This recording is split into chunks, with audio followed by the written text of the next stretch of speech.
কোরআন যদি তেলাওয়াত করি প্রতিটা হরফে হরফে 10 করে নেকি আমল নামায় লেখা হয়ে যাবে। সুবহানাল্লাহ। আসুন একবার তেলাওয়াত করি। ইন্না আ'তাইনাকাল কাউসার ফাসাল্লি লিরাব্বিকা ওয়ানহার ইন্না শানিআকা হুয়াল আবতার। 3 আয়াত বিশিষ্ট সূরা কাউসার সর্বকনিষ্ঠ সূরা অবতীর্ণ হয়ে গেল। সাহাবায়ে কেরাম সূরা কাউসারের প্রথম 2টা আয়াত কাবা শরীফের গায়ে লাগিয়ে দিলেন। ইন্না আ'তাইনাকাল কাউসার ফাসাল্লি লিরাব্বিকা ওয়ানহার, এই 2 আয়াত কাবা শরীফের গায়ে লাগিয়ে দিলেন। আর ঘোষণা করলেন, ও মুশরিকেরা, তোমরা তো লম্বা লম্বা কথা বলো, আল্লাহ রাব্বুল আলামিন তোমাদেরকে একটি সূরা বানিয়ে আনবার জন্য চ্যালেঞ্জ দিয়েছিলেন, ওই চ্যালেঞ্জের মোকাবেলা তোমরা করতে পারো নাই, অথচ এখনো বলছো কোরআন নাকি মুহাম্মদ রাসূল করিম সাল্লাল্লাহু আলাইহি ওয়াসাল্লামের বানানো কিতাব, সূরা বানানোর দরকার নাই। এবার তোমাদেরকে আমরা ছোট্ট একটা চ্যালেঞ্জ দিচ্ছি। ছোট্ট সূরা কাউসার অবতীর্ণ হয়েছে। সূরা কাউসারের প্রথম 2টা আয়াত কাবা শরীফের গায়ে লাগিয়ে দিলাম। শেষ আয়াতখানি, ছোট্ট আয়াত, শেষ আয়াতখানি আমাদের কাছে রেখে দিলাম। এইবার পারলে তোমরা ওই একটা লাইন, একটা আয়াত অর্থের দিক থেকে মিলিয়ে রচনা করে ওখানে লাগিয়ে দিয়ে যাও। দেখি তোমরা কত বড় কবি হয়েছো, সাহিত্যিক হয়েছো। একটা লাইন, একটা আয়াত পারলে বানাও। কবি সাহিত্যিকরা একজোট হয়ে চেষ্টা করতে লাগলো, কিন্তু যতই চেষ্টা চালায় সব চেষ্টা ব্যর্থতায় পর্যবসিত হয়ে গেল। দে অল আর এক্সট্রিমলি ফেলিউড, চূড়ান্ত রূপে ব্যর্থ হয়ে গেল সব। শেষ পর্যন্ত এই ব্যর্থ কবি সাহিত্যিকদের দল চলে গেল ওই যুগের সেরা কবি, প্রধান কবি লাবিদের কাছে। গিয়ে বলল, লাবিদ, সূরা বানাবার চ্যালেঞ্জ এসেছিল, আমরা পারি নাই, ব্যর্থ হয়েছি। এখন মাত্র একটা লাইন, একটা আয়াত রচনার চ্যালেঞ্জ এসেছে। এই চ্যালেঞ্জের মোকাবেলাও যদি আমরা না করতে পারি, আমাদের তো জাতকুল সব যাবে, প্রেস্টিজ বলতে আর কিছুই থাকলো না। আমাদের বিশ্বাস, তুমি যেহেতু প্রধান কবি, তুমি আমিরুশ শুআরা, তুমি কবি সম্রাট, তুমি নিশ্চয়ই পারবে একটি লাইন অর্থের দিক থেকে মিলিয়ে রচনা করতে। তুমি একটা লাইন রচনা করো, কবি কুলের ইজ্জত বাঁচাও। কবি লাবিদ এবার চেষ্টা করতে লাগলেন, কিন্তু অবস্থা তথৈবচ। দিনের পরে দিন যায়, রাতের পরে রাত যায়, দোয়াতের পরে দোয়াত, কালি শেষ হয়ে যায়, কাগজের পরে কাগজ শেষ হয়ে যায়, কিন্তু প্রধান কবি, শ্রেষ্ঠ কবি, সেরা কবি লাবিদ, তার পক্ষেও সম্ভব হয় নাই অর্থের দিক থেকে বিলিয়ে কোরআনের ওই ছোট্ট আয়াতখানি রচনা করা। তিনিও ব্যর্থ হয়ে গেলেন। কিন্তু তার এই ব্যর্থতা, কবি লাবিদের এই ব্যর্থতা তার মনের মধ্যে হেদায়েতের মশাল, হেদায়েতের নূর জ্বালিয়ে দিল। তার মন বলে উঠল, এ তো এক আশ্চর্য কিতাব, এ মানুষের রচনা করা কিতাব হতে পারে না। তিনি মনে করলেন, তার মন বলে উঠল, একটা সূরা কেন, একটা লাইনও বানানো সম্ভব নয়। তিনি এবার তার এই মনের কথাটি ছন্দ আকারে লিখে কাবা শরীফের গায়ে লাগিয়ে দিয়ে আসলেন। তিনি লিখলেন, লাইসা হাযা মিন কালামিল বাশার। অর্থ মিলাতে পারেন নাই, কিন্তু খুব উঁচু মাপের কবি তো, ছন্দ মিলিয়ে মনের কথা লিখিয়ে দিয়ে এসেছেন। ছন্দ মিলেছে কিনা?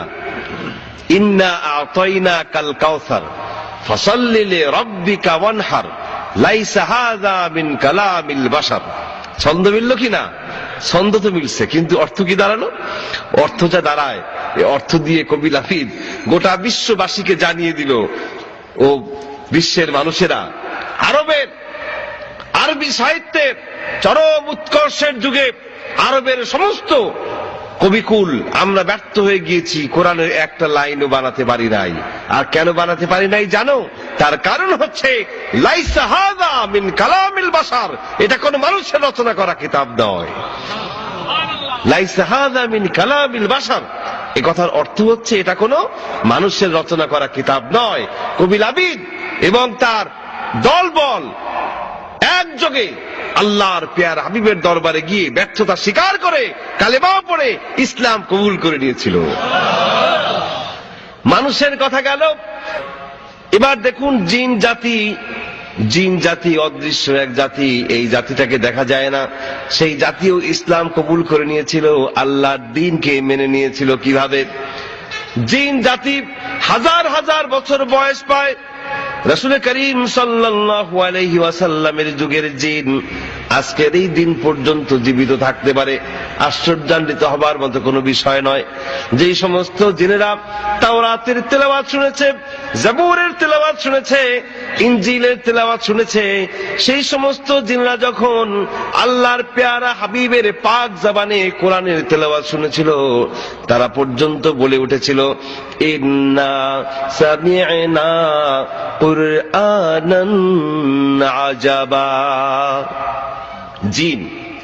জিন জাতি কোরআনের তেলাওয়াত শুনে বলেছে, ইন্না সামি'না কুরআনান আজাবা।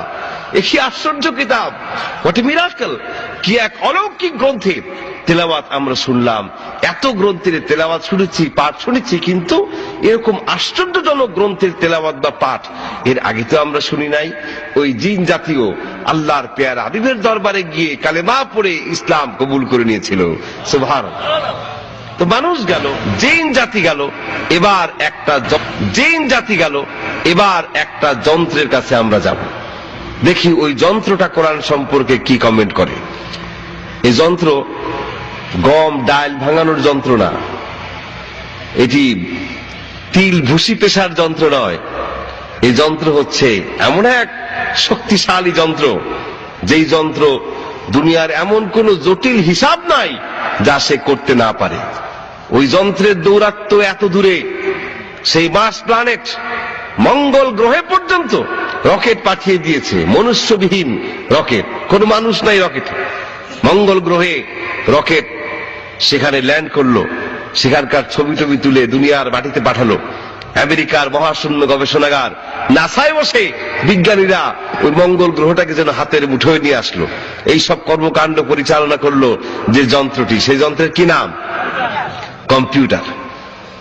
বিজ্ঞানের বিস্ময়কর আবিষ্কার কম্পিউটার। এই কম্পিউটারের ভিতরে কম্পিউটার সায়েন্টিস্টরা কোরআনুল কারীমের ডাটা, কোরআনের উপাত্ত, কোরআনের 6666টি আয়াতে কারিমা ঢুকিয়ে দিল। পাশাপাশি মানুষের ব্রেইনের যে ধারণ ক্ষমতা, মানুষের যে উদ্ভাবনী ক্ষমতা, রচনা করার ক্ষমতা, এর একটা স্ট্যাটিস্টিক্স জানিয়ে দিল। আর প্রশ্ন রাখলো, বলল কম্পিউটার, তোমার মধ্যে যে গ্রন্থখানি আমি দিয়েছি, এই গ্রন্থখানি দাবি করছে এটা নাকি দুনিয়ার কোনো মানুষ লেখে নাই। আচ্ছা তুমি বলো, বিজ্ঞানের এই চরম উৎকর্ষের যুগে এরকম ইলজিক কথা আমরা কি করে মানতে পারি? যে কিতাব, যে গ্রন্থ মানুষ লেখে নাই, সেই গ্রন্থ আসলো কোত্থেকে? এটা তো বিশ্বাসযোগ্য বিষয় নয়। তো তোমার সব কথাই তো আমরা বিশ্বাস করি, তুমি একটু গবেষণা করে বলো। এই কিতাব মানুষের ব্রেইনের অবস্থাও জানিয়ে দিলাম, কোরআনও দিলাম, এবার তুমি তুলনামূলক গবেষণা করে একটু বলো এই কিতাব কি মানুষ রচনা করেছে নাকি আসলেই এটা কোনো অলৌকিক কিতাব, বিষয়টা কি? কম্পিউটার তার মাইক্রোচিপের মধ্যে গোটা কোরআনকে ধারণ করে গবেষণা চালিয়ে দিল। গবেষণা করতে লাগলো এটা কি মানুষ রচনা করেছে কিনা, মানুষের ব্রেইনের সাথে তুলনামূলক গবেষণা চলছে। রেজাল্ট এক সময় দিয়ে দিল কম্পিউটার, তার স্ক্রিনে ভাসিয়ে তুললো কম্পিউটার তার বক্তব্য। কম্পিউটার বলছে, ও বিজ্ঞানীরা জেনে রাখো, যে কিতাবখানি আমার কাছে তোমরা দিয়েছো, ওই কিতাবখানিকে মানুষের ব্রেইনের সাথে তুলনামূলক গবেষণা করে দেখলাম, এ কোরআনের একটা সূরা, একটা চ্যাপ্টার তো দূরের কথা, একটা লাইন রচনা করাও দুনিয়ার কোনো মানুষের ব্রেইনের পক্ষে সম্ভব নয়। মানুষের ব্রেইন দিয়ে এরকম কিতাব রচিত হতে পারে না। এবার বিজ্ঞানীরা বললেন, তুমি দেখি ওই কোরআনের সুরে সুর মিলিয়ে একই কথাই বলছো। আচ্ছা ঠিক আছে, তোমার সব কথাই যখন মানি, এটাও না হয় মানলাম, কিন্তু একটু বলো, দুনিয়ার কোন মানুষ যদি কোরআনের মতো কিতাব রচনা করতে চায়, তাহলে কতবার চেষ্টা করলে পরে এই ব্রেনটা দিয়ে, কতবার চেষ্টা করলে পরে এরকম একটা গ্রন্থ রচনা করা সম্ভব? এবার কম্পিউটার গবেষণা করে বলল, একবার নয়, দুবার নয়, দুনিয়ার কোন মানুষ যদি 63 অক্ট্রিলিয়ন বার চেষ্টা করে, তাহলে হয়তোবা এরকম একটা কিতাব সে রচনা করতে পারে। 63 অক্ট্রিলিয়ন টাইমস, এটা কি বাড়ির ধারের হিসাব নাকি? শত সহস্র, অযুত, লক্ষ, নিযুত, কোটি, মিলিয়ন, বিলিয়ন, ট্রিলিয়ন, জিলিয়ন, তারপরে হচ্ছে অক্ট্রিলিয়নের হিসাব। সেই অক্ট্রিলিয়নের আবার 63 বার। 63 অক্ট্রিলিয়ন টাইমস যদি কেউ চেষ্টা করে তাহলে হয়তোবা এরকম একখানা কিতাব কেউ রচনা করতে পারে। বিজ্ঞানীরা এই ইনফরমেশনটা জেনে আনন্দ আর তাদের মনে ধরে না। তারা বলা বলি করতে লাগলো, হোক 63 অক্ট্রিলিয়ন আর ফক্ট্রিলিয়ন, যেই হিসাবে তুমি কহ কম্পিউটার, শেষ পর্যন্ত পারা তো যায়। খুব খুশি। কিন্তু বিজ্ঞানীদের আনন্দের হিল্লোল বেশি সময় স্থায়ী হলো না, যেহেতু কম্পিউটার পরক্ষণে আর একটা কমেন্ট করলো, আর একটা ইনফরমেশন দিয়ে দিল। কম্পিউটার বলছে, ও বিজ্ঞানীরা শোনো, 63 অক্ট্রিলিয়ন বার চেষ্টা করলে পরে এরকম একখানা কিতাব হয়তোবা রচনা করা যেতে পারে, কিন্তু দুনিয়ার কোন মানুষের পক্ষেই 63 অক্ট্রিলিয়ন বার এক জীবনে সম্পন্ন করা সম্ভব নয়। এক জীবনে 63 অক্ট্রিলিয়ন বার চেষ্টা করা সম্ভব নয়। এই চেষ্টা যদি কেউ করতে চায় তাহলে তাকে কয়েক হাজার বিলিয়ন বার মরতে হবে আর বাঁচতে হবে, মরতে হবে আর বাঁচতে হবে। এক জিন্দেগিতে তা সম্ভব নয়। তার মানে কম্পিউটারে ফাইনাল কমেন্ট, দুনিয়ার কোন মানুষের পক্ষে কশিন কালেও কোরআনের একটি আয়াত রচনা করা সম্ভব নয়। যদি বলুন সুবহানাল্লাহ।